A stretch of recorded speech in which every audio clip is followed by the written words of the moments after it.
नमस्ते। मैं रेनोस वैकिस, विश्व बैंक में प्रमुख अर्थशास्त्री और accelerating development ideas for impact का आपका मेजबान हूं। यह आपका सामान्य पॉडकास्ट नहीं है। ये आर्थिक विकास के लिए विश्व बैंक संस्थान द्वारा आपके लिए लाई गई एक एआई संचालित बातचीत है, जहां हम एक लक्ष्य को ध्यान में रखते हुए नवीनतम शोध को उजागर करते हैं, बड़े विचारों को वास्तविक दुनिया के प्रभाव में बदलना। चलो शुरू करते हैं। इंट्रोडक्शन के लिए थैंक यू रिनोस। आप जानते हैं, जब भी हम अपनी कार में फ्यूल भरवाते हैं या विंटर का हीटिंग बिल पे करते हैं, तब ग्लोबल एनर्जी मार्केट का असर सीधे हमारी जेब पर महसूस होता है। आज के शो में हम एक ऐसे रीजन की बात करेंगे जो बड़े लेवल पर इस प्रेशर का सामना कर रहा है, लेकिन कुछ बेहद इंटरेस्टिंग पॉलिसीज के जरिए इससे बाहर निकलने की कोशिश भी कर रहा है। आज हम working with industrial policy title वाली साउथ एशिया इकोनॉमिक अपडेट की लेटेस्ट एडिशन को एक्सप्लोर करेंगे। ये शुरुआत के लिए एक बेहतरीन पॉइंट है। इस समय साउथ एशिया दुनिया का सबसे फास्ट ग्रोइंग इमर्जिंग मार्केट और डेवलपिंग इकोनॉमी रीजन बनकर उभर रहा है। और जाहिर है, इस स्ट्रॉन्ग परफॉर्मेंस का सबसे बड़ा कारण इंडिया है, जो इस रीजन की सबसे बड़ी इकोनॉमी है। लेकिन इस मोमेंटम के सामने अब चैलेंजेस भी आ रही हैं, है ना? रिपोर्ट के मुताबिक रीजनल इकोनॉमिक ग्रोथ 2025 के 7.0% से घटकर 2026 में 6.3% रह सकती है। और इस स्लोडाउन की बड़ी वजह वही है जिसका असर हम एनर्जी बिल्स में महसूस करते हैं। बिल्कुल, मिडल ईस्ट में चल रहा कॉन्फ्लिक्ट और उससे पैदा हुई energy market disruptions south Asia की इकोनॉमीज के लिए बड़ा रिस्क बन गई हैं। ये रीजन इंपोर्टेड एनर्जी पर बहुत ज़्यादा डिपेंड करता है, इसलिए लंबे समय तक हाई प्राइसेस रहने से इन्फ्लेशन बढ़ने और लोगों की रियल इनकम घटने का खतरा है। इससे करंट अकाउंट और फिस्कल डेफिसिट्स भी बढ़ते हैं। साथ ही एक इम्पॉर्टेंट एक्सपोर्ट मार्केट भी कमज़ोर पड़ जाता है। साउथ एशिया के टोटल गुड्स एक्सपोर्ट्स का 12.6% मिडल ईस्ट में जाता है और साउथ एशिया के कुछ देशों में आने वाले टूरिस्ट का भी बड़ा हिस्सा वहीं से आता है। इसी वजह से ये गवर्नमेंट्स नए ग्रोथ इंजन्स तलाशने में लगी हुई हैं। ग्रोथ की दिशा में पहला बड़ा बदलाव ट्रेड ओपननेस में दिखाई देता है। Historically south Asia emerging markets में सबसे कम ओपन रीजन रहा है। ये फर्क वाकई काफ़ी बड़ा है। 2024 में goods exports gross domestic product यानी जीडीपी का सिर्फ लगभग 12% थे, यानी दूसरे सिमिलर इकोनॉमीज के मुकाबले ये लगभग आधा है। लेकिन अब ये तेजी से बदल रहा है।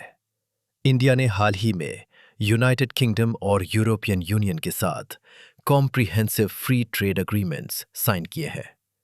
ये सच में एक बहुत बड़ा कदम है। वे ट्रेडेड गुड्स के 95% से ज्यादा पर टैरिफ्स कम कर रहे हैं।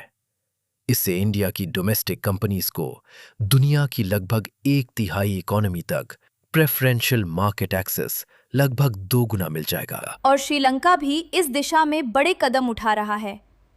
उनका प्लान है कि 2029 तक ports and airport development levy समेत बड़े पैरा टैरिफ्स को पूरी तरह फेज आउट कर दिया जाए। इसके साथ ही कमोडिटी एक्सपोर्ट सब्सिडी स्कीम को भी धीरे धीरे खत्म किया जा रहा है। इन बैरियर्स को हटाने से उनकी एवरेज इंपोर्ट ड्यूटीज में लगभग 9 परसेंटेज पॉइंट्स की कमी आएगी। लेकिन मेरा सवाल है कि आम लोगों की रोजमर्रा की जिंदगी में इसका असली मतलब क्या होगा? इसका मतलब है कि लगभग सभी लोगों की परचेजिंग पावर और रियल इनकम में सुधार होगा। सबसे ज़्यादा फ़ायदा मैन्युफैक्चर्ड गुड्स खरीदने वाले कंज्यूमर्स को मिलने की उम्मीद है, खासकर रूरल हाउस होल्ड्स को और श्रीलंका में गरीब परिवारों को। यानी सस्ती होने वाली चीजें उन लोगों की डेली लाइफ को सबसे ज्यादा बेहतर बनाएंगी जिन्हें इसकी सबसे ज्यादा जरूरत है। लेकिन टैरिफ्स कम करना इस स्ट्रैटेजी का सिर्फ एक हिस्सा है। दूसरा बड़ा हिस्सा है इंडस्ट्रियल पॉलिसी में तेजी से बढ़ता इन्वेस्टमेंट और फोकस। ये हिस्सा मुझे सच में चौंकाने वाला लगा। 2022 से 2025 के बीच साउथ एशियन देशों ने हर साल एवरेज इमर्जिंग मार्केट और डेवलपिंग इकोनॉमीज की तुलना में लगभग दुगनी नई इंडस्ट्रियल पॉलिसीज लागू की हैं। इंडिया इन पॉलिसीज की संख्या के मामले में दुनिया के टॉप 10 देशों में भी शामिल है और ये देखना काफी दिलचस्प है कि इन्हें आखिर किस दिशा में लागू किया जा रहा है। हाँ, इस रीजन की लगभग आधी नई इंडस्ट्रियल पॉलिसीज मैन्युफैक्चरिंग सेक्टर पर फोकस थीं, जो दिलचस्प है क्योंकि साउथ एशिया में कुल एम्प्लॉयमेंट का सिर्फ 14% हिस्सा ही मैन्युफैक्चरिंग से आता है और सबसे ज्यादा जॉब्स भी इसी सेक्टर ने क्रिएट नहीं की हैं। रीजन में सर्विसेज सेक्टर इससे कहीं ज्यादा रोजगार देता है। ये फर्क वाकई काफी इंटरेस्टिंग है। एक और इंटरेस्टिंग बात मुझे ये मिली कि दूसरे डेवलपिंग कंट्रीज के मुकाबले साउथ एशिया डोमेस्टिक सब्सिडीज पर काफी कम निर्भर करता है। बिल्कुल, और इसकी वजह यह है कि इस रीजन की गवर्नमेंट्स के बजट्स काफी लिमिटेड होते हैं।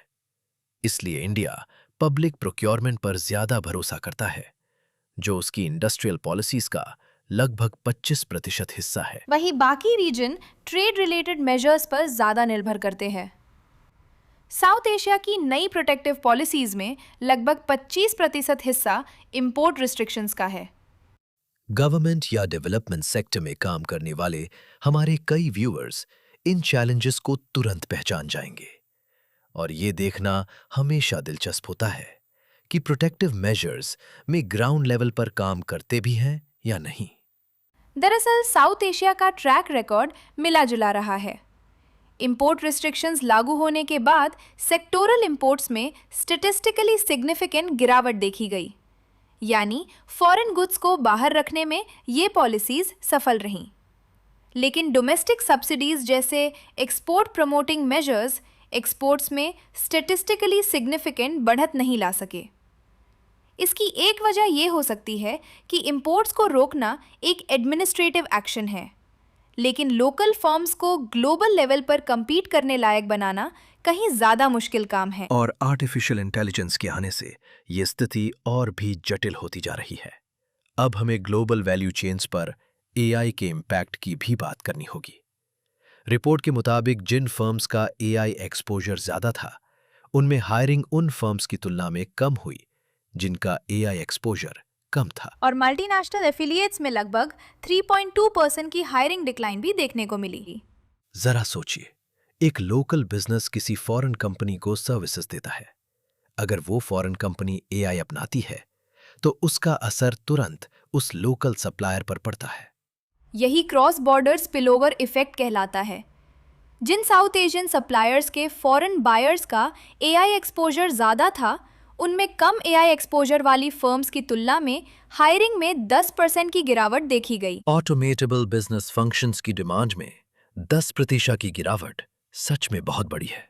बिल्कुल, और इससे एक पहले से मौजूद समस्या और भी बढ़ जाती है, जो है इन देशों के अंदर वेजेस में बहुत ज़्यादा असमानता।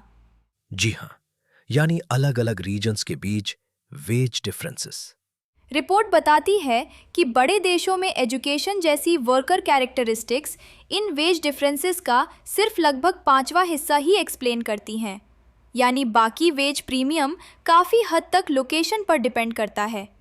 सबसे ज़्यादा वेजेस उन्हीं रीजन्स में मिलती हैं जहां बेहतर ट्रांसपोर्ट कनेक्टिविटी, स्किल्ड वर्कफोर्स, बड़ी फर्म्स और सर्विसेज सेक्टर की ज़्यादा एक्टिविटी होती है।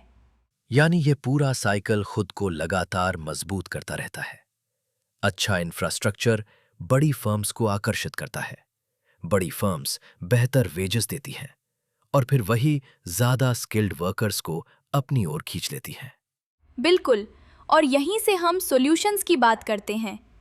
पॉलिसी मेकर्स को इन सभी चुनौतियों का सामना करना है, लेकिन उनके पास फिस्कल स्पेस काफ़ी लिमिटेड है।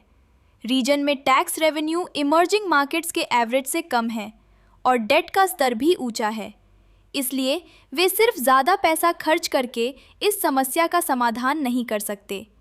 इसलिए सबसे बड़ी प्रायोरिटी ब्रॉड बेस्ड और क्रॉस कटिंग रिफॉर्म्स होनी चाहिए, यानी physical transport networks, digital connectivity और रेगुलेटरी बिजनेस एनवायरनमेंट को बेहतर बनाना। सबसे पहले मजबूत फाउंडेशन तैयार करना बिल्कुल सही रणनीति है, लेकिन जब टारगेटेड इंटरवेंशंस किए जाए तो report first choice industrial policies पर फोकस करने की सलाह देती है। बिल्कुल, ऐसे मेजर्स जो बिना बड़े डिस्टॉर्शंस के सीधे मार्केट फेलियर्स को एड्रेस करें। इसका एक अच्छा एग्जाम्पल इंडस्ट्रियल पार्क्स है। जैसे तमिलनाडु में इंडिया के प्लग एंड प्ले पार्क्स। मुझे ये कॉन्सेप्ट सच में बहुत पसंद है। ये इलेक्ट्रॉनिक्स मैन्युफैक्चरिंग के लिए लैंड और फाइनेंस से जुड़ी कई परेशानियों को कम कर देता है। और इससे बिजनेसेस के लिए कई प्रैक्टिकल रुकावटें भी दूर हो जाती हैं। एक और बड़ी प्रायोरिटी है ऐसे स्किल्स डेवलपमेंट प्रोग्राम्स जो वर्कफोर्स को एआई कॉम्प्लीमेंट्री रोल्स के लिए तैयार करें।